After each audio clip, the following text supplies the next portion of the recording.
Bonjour ou bonsoir à toutes et tous. Avez-vous remarqué que dans la presse, on lit que la France se réchauffe 2 fois plus vite que le reste du monde? Et puis, des personnes s'étonnent de cette information, vérifient pour d'autres pays, et trouvent qu'au Canada, on dit la même chose, en Russie, en Australie, en Angleterre, en Hollande, au Japon. Ça semble être partout pareil. Est-ce que ça ne vous paraît pas bizarre? Comment presque tous les pays pourraient-ils se réchauffer plus vite que la moyenne? Soit c'est un mensonge, ou une exagération, ou une manipulation. J'ai vu un tweet, en fait je vous montre à l'écran ce tweet, qui est une vidéo qui montre des titres, qui confirment ce que je vous dis ici. Quand j'ai vu ça, c'est quelque chose que j'avais déjà entendu, mais je ne m'étais jamais posé la question. Il y a une évidence qui m'est apparue. Soit, effectivement, c'est un mensonge, c'est à vérifier, soit, c'est simplement que les terres émergées, qui représentent un tiers de la surface du globe, se réchauffent 2 fois plus vite que la moyenne mondiale, qui tient compte, évidemment, des océans. Récemment, je vous ai fait une vidéo qui suggère d'utiliser l'intelligence artificielle de façon raisonnable pour ne pas perdre ses capacités de réflexion, de recherche. Mais ici, je dirais que mon intelligence naturelle m'a proposé une solution à ce qui semble être un mystère. Et quel gain de temps, plutôt qu'aller chercher des études scientifiques un peu partout, de demander à Grok de vérifier ma suggestion. J'ai demandé, est-ce que les terres émergées se réchauffent vraiment plus vite que les océans? Et cela explique pourquoi la plupart des pays du monde, si pas tous, se réchauffent, en effet, plus vite que la moyenne mondiale. Et la réponse de Grok était claire. Oui, c'est exactement ça. Et il m'a donné diverses sources scientifiques, solides, qui le prouvent. Alors pourquoi est-ce que ces titres semblent suspects? Ça me semble évident. Si on vous disait une étude, 10 études, 50 études montrent que les terres émergées, pour un phénomène physique connu, se réchauffent plus vite que la moyenne globale, qui est évidemment largement influencée par les océans qui couvrent une majorité de la surface terrestre. Personne ne s'en inquiéterait. Mais quand on dit la France se réchauffe plus vite, l'Australie se réchauffe plus vite, l'Afrique se réchauffe plus vite, alors on a tendance à s'inquiéter. Cette vidéo est importante, même si elle est courte, parce que c'est un problème que je constate tout le temps. Et je suis d'ailleurs en train de travailler sur une vidéo qui montre que le manque d'intelligence du public est réellement un problème, puisqu'il aide les personnes mal intentionnées à manipuler plus facilement. Ceci est un exemple qui illustre parfaitement. Est-ce que le réchauffement climatique est réel? Je l'ai déjà démontré, oui. Est-ce que la France se réchauffe plus vite que la moyenne? Oui.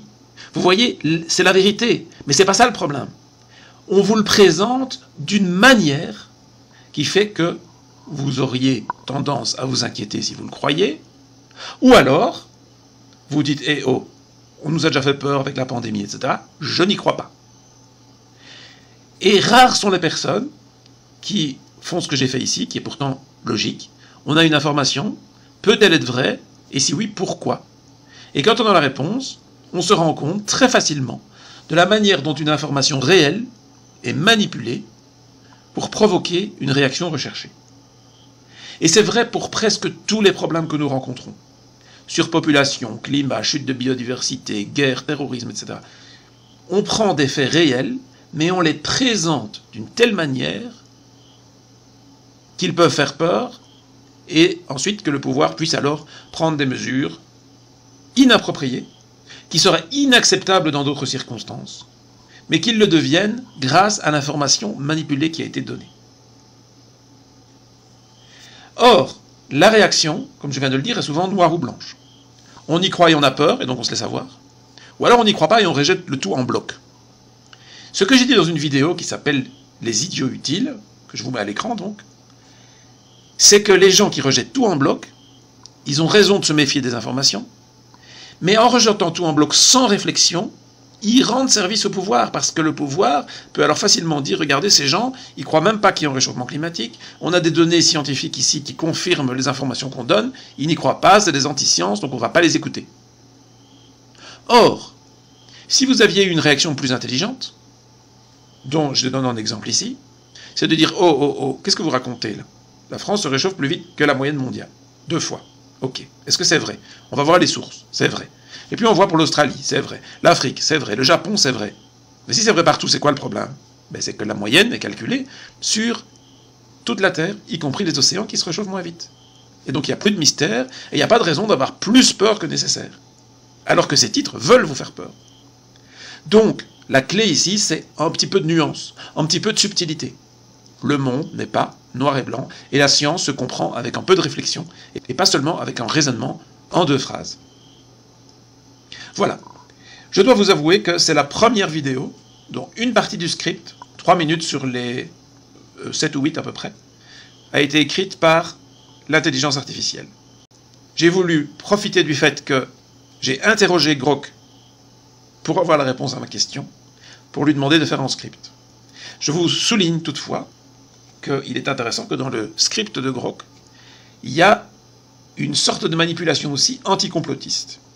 Parce que je dis à Grok que je crois que les titres ont été faits pour faire peur, et Grok, plusieurs fois dans le script, souligne que c'est probablement involontaire, que les journalistes font ça peut-être pour attirer évidemment le public, mais qui n'ont pas l'intention de faire peur. Et je me demande pourquoi Grok dit ça. Est-ce que, volontairement, la programmation est faite pour être anticomplotiste, ou bien est-ce que c'est parce que, réellement, les données qu'il a trouvées sur Internet vont plutôt dans ce sens? Ici, je n'ai pas la réponse à la question, mais ça n'a pas aucune importance, puisque je l'ai dit toujours, ne faites jamais confiance à personne à 100%, et faites encore moins confiance aux intelligences artificielles à 100%. Elles peuvent être involontairement mal informées, et elles peuvent être volontairement manipulées. Voilà pour cette vidéo. Je vous remercie de l'avoir écouté. J'espère que vous allez éventuellement approfondir la réflexion. N'oubliez pas que j'ai fait plein de vidéos sur le réchauffement climatique depuis 7-8 ans, quelque chose comme ça. Entre les solutions, les causes, ce genre de manipulation, les véritables solutions par rapport aux mauvaises solutions proposées par le pouvoir, l'utilisation de la peur du réchauffement climatique et d'autres événements d'actualité réelle pour faire passer des lois qui sont tout à fait inacceptables et qui ne serviront pas à solutionner le problème dont nous parlons, etc. Si vous avez une question précise, posez-la moi, je répondrai. Éventuellement, je vous mettrai le lien de la vidéo qui y répond, si j'estime que c'est nécessaire. Encore une fois, merci à toutes et tous. N'hésitez pas à partager, mettre des pouces, faites des dons, ça me fait toujours plaisir, on en a besoin. Et je vous dis à très très bientôt.